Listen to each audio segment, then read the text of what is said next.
Hey guys, Jacob here, and since Season 24 of Thomas & Friends is currently airing in Australia, I've decided to review them. So the way I'm going to do this is I'm going to do them in order of how they're currently airing in Australia. So this video, I'm going to review the first 5, them being Emily's Best Friend, Thomas's Fuzzy Friend, The Great Little Railway Show, Thomas and the Forest Engines, and Emily to the Rescue. Anyway, before I get started, I just want to say if you disagree or agree with my opinions, that's fine. We all have our own opinions, so please don't go raging in the comments if you see an unpopular opinion from me. And another thing, if you'd like to know if I want to review Thomas and the Royal Engine or the Marvelous Machinery episodes, yes, I am going to review them. But they'll get their own separate reviews because they're too long for me to talk about in one video. So anyway, let's get on with the countdown! Emily's Best Friend. So, kicking off Season 24 is Emily's Best Friend. Okay, so this season had a decent start, but there are quite a few problems with this episode. First of all, Emily is a really odd choice for the main character. I mean, she isn't really supposed to act like she doesn't have a best friend, or a friend at all, if anything. This results in Emily feeling extremely out of character, and honestly, kind of an idiot. Not really, but still, kind of. Another problem I have with this episode is the pacing. The pacing is kind of slow. Nothing really happens, and it all feels so boring, to be honest. Finally, the fantasy sequence is pure cringe. And I know, this is usually the case with fantasy sequences, but that doesn't excuse how stupid it is. Fun fact though, this is Edward's first time in a fantasy sequence, not counting the one in Steam Team to the Rescue, since that was more of a special rather than an episode. So while I do have quite a few problems with Emily's Best Friend, there are actually some really good things about this episode. For one thing, the character variety.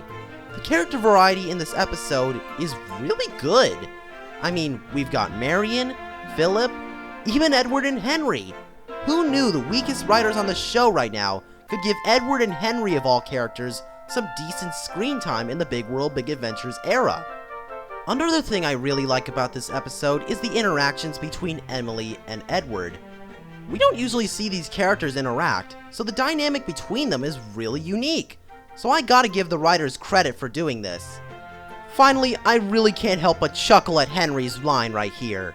Best friend? Wow, but you don't need my help with such a small load. I'll see you at the unveiling later. Best friend. Seriously, this line really reminds me of pre-Tamar Henry, aka his personality from Season 1 to Season 5. But anyway, besides those, Emily's Best Friend is a pretty meh episode. It's not good, but at the same time, it's not bad either. So I'm going to give this episode a 5 out of 10.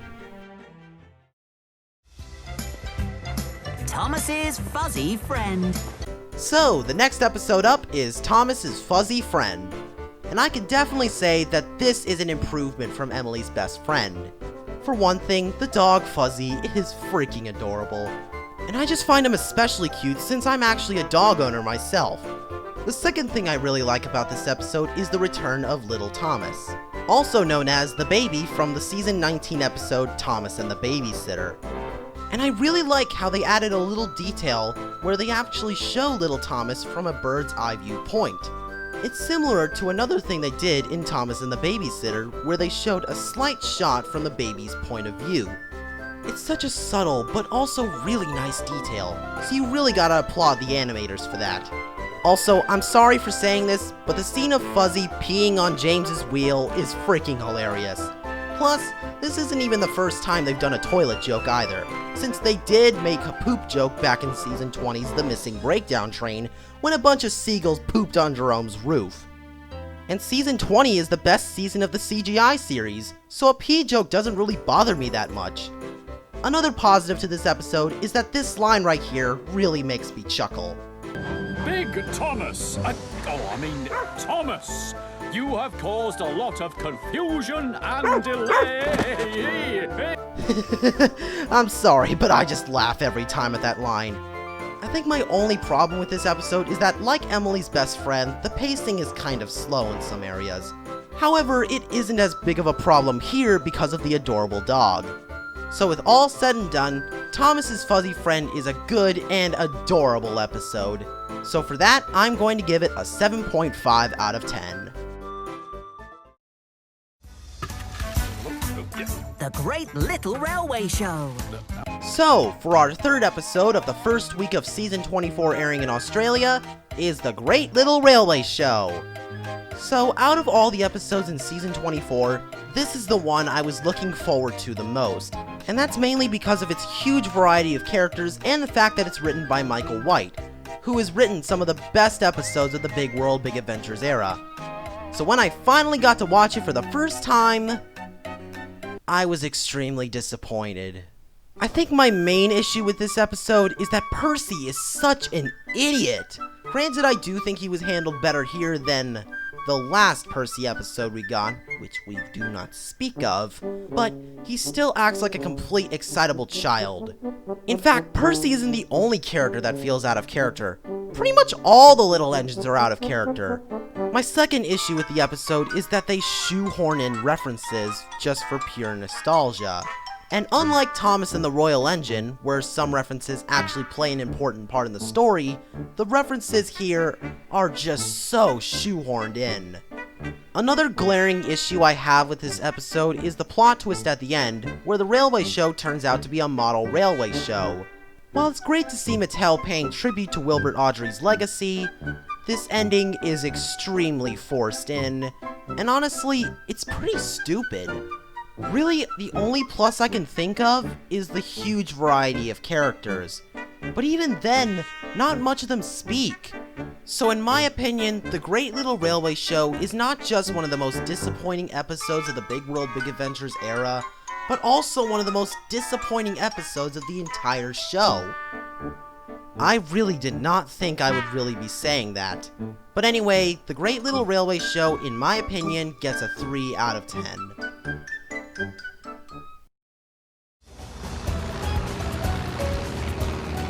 Thomas and the Forest Engines. So, next up for this week is our first international episode of Season 24, Thomas and the Forest Engines.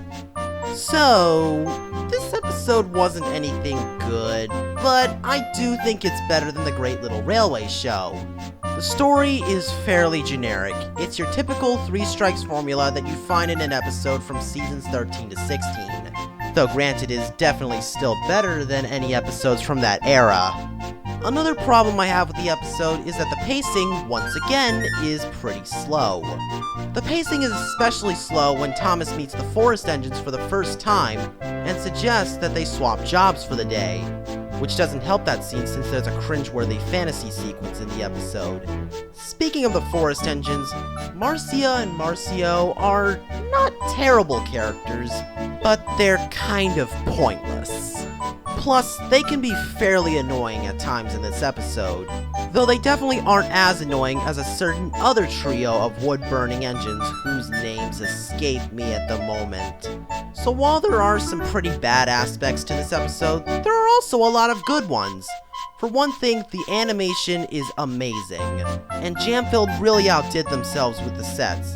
I especially love the new eucalyptus forest. I actually didn't know about it until I watched this episode.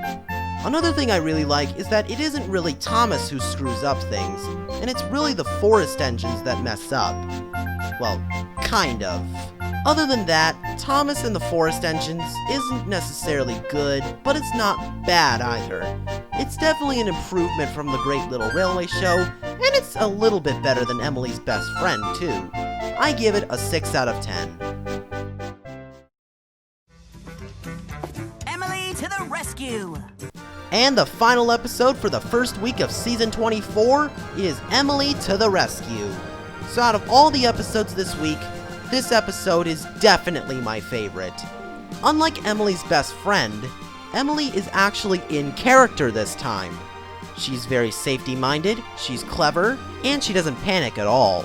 Unlike a certain green saddle tank engine did in a certain Season 23 episode. Another thing I really like about this episode is the crash. The crash is freaking awesome. Ever since the adventure begins, we've had some really amazing crashes in the show. Plus, thank God the crash isn't in slow motion. Because seriously, slow motion has been used to death in the show lately. Also, when Rocky saved Gordon from the bridge crumbling apart, it reminded me of the Season 6 episode, A Friend in Need, when Jack did a similar thing to save Thomas. That was a nice little reference. Also, the way Gordon reacts to Rebecca being derailed is priceless. James, Percy, Rebecca! Not to get into any crappy fanfics or anything, but if this doesn't confirm that Gordon has a thing for Rebecca, I'm gonna smash my head on my desk. I guess my only minor issue is that I kinda wish Rocky spoke, but other than that, Emily to the Rescue is easily my favorite episode from the first week of Season 24. And I'm going to give it an overall rating of 9 out of 10. So there you have it, everyone, my full review of the first 5 episodes of Season 24. I'll come back soon to review the episodes Shanker's Makeover, Neon the Unfriendly Elephant, James the Super Engine, Thomas's Not So Lucky Day, Ace's Brave Jump, and Sonny's Second Chance. Anyway, goodbye for now, everybody!